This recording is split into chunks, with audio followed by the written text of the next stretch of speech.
السلام عليكم ورحمة الله وبركاته. معاكم النهاردة في فيديو جديد على التيك توك. زي ما انتم شايفين في عنوان الفيديو هو ازاي تحط صوت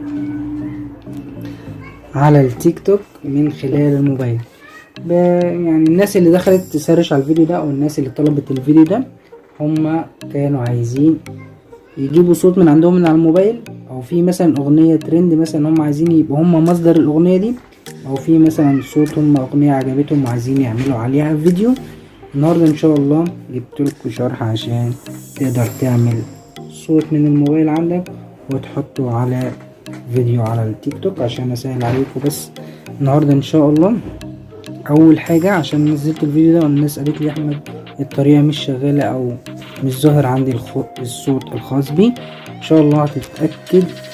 بصوا يا جماعة الموبايل ده اندرويد، يعني مثلا انت لو اندرويد الشرح ده هيفيدك.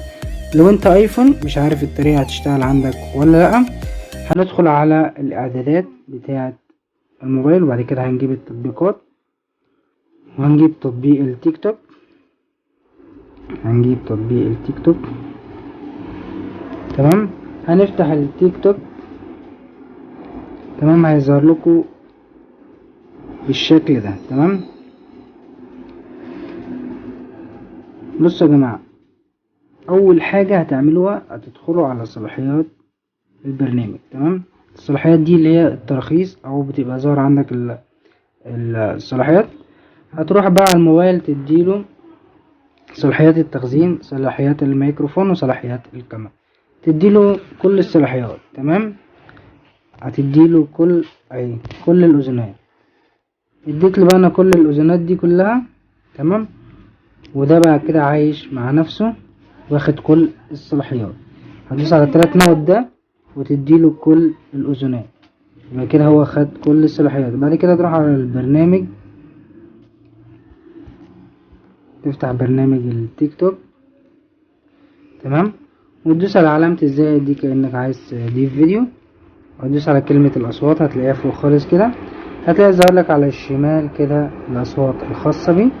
هتدوس عليها وتختار أغنية من عندك، أي أغنية أنت حاببها أو أي أغنية أنت منزلها وتدوس عليها. تمام، هتدوس على الأغنية وتدوس بعد كده تعمل لها علامة صح. هتلاقي الأغنية ظهرت لك فوق أحمد شيبة. أنت عايز تقطع الأغنية، عايز تجيب حتة معينة، هتدوس على كلمة تقطيع وتختار الجزء اللي أنت عايز تصور عليه، بعد كده تعمل له علامة صح وتبتدي تسجل عادي. تمام كده يا جماعة، أنا شرحت لكم البرنامج وشرحت لكم إزاي تضيف صوت. لو أنت مش أندرويد مش عارف هتشتغل معاك ولا مش عارف بتشتغل على الآيفون ولا لأ. تمام، لو أنت مظهرلكش معاك بعد ما اديته كل الصلاحيات، يا ريت تمسح البرنامج وتنزله تاني وتديله كل الصلاحيات، وان شاء الله هتظهر معاك. بالتوفيق للجميع، وكده الشرح يكون خلص. وان شاء الله اي استفسار اكتبوا لي كومنت وهقدر ارد عليكم ان شاء الله، واي استفسار معاكم في الكومنتات.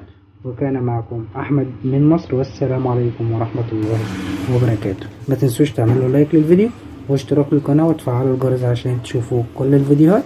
لو عايز تزود المتابعين ادخل القناة هتلاقي عليها طريقة زيادة متابعين التيك توك.